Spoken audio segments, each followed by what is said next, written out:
oppositions in this region are treated scantly and without regard.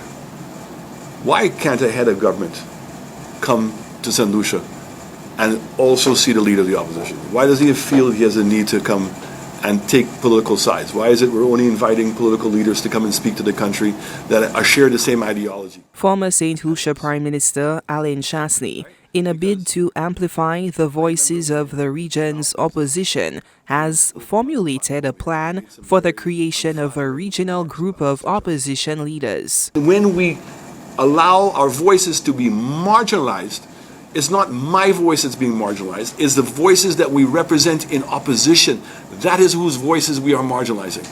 And so we've recognized we must come together to bring greater amount of respect and appreciation of what leaders of the opposition do. Chastanet recently attended a crime symposium in Trinidad and Tobago, led by opposition leader Kamla Persad-Bissessar.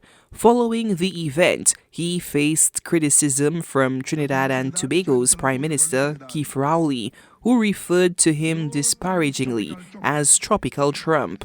I remember when Ralph Gonzalez came and spoke on a platform here and made some very unflattering remarks about Sir John. And Sir John said the next day, "What happens if I win? How are you going to sit next to me now?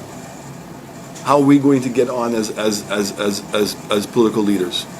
Every political party has a 50-50 chance in winning. And that's why I make the point.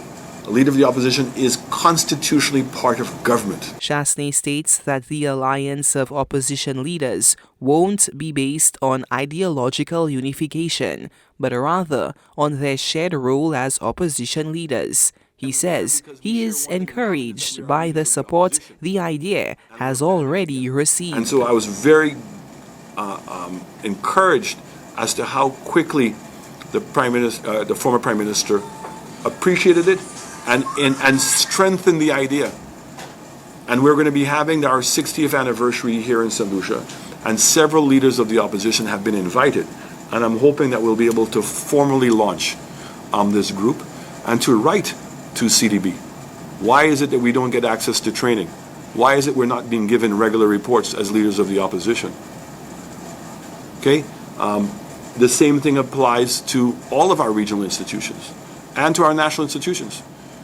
It cannot be that as the leader of the opposition, when I write to a permanent secretary or when I write to one of the other senior officers, they don't respond. It's not acceptable. In response to rising crime and violence regionally, there's a push for a unified opposition group. Leaders, including Chastanet, emphasize the need to end politicization of crime. St. Lucia's opposition leader is hopeful that a united regional opposition will emphasize the importance of offering a strong alternative vision to the government's proposals and perspectives.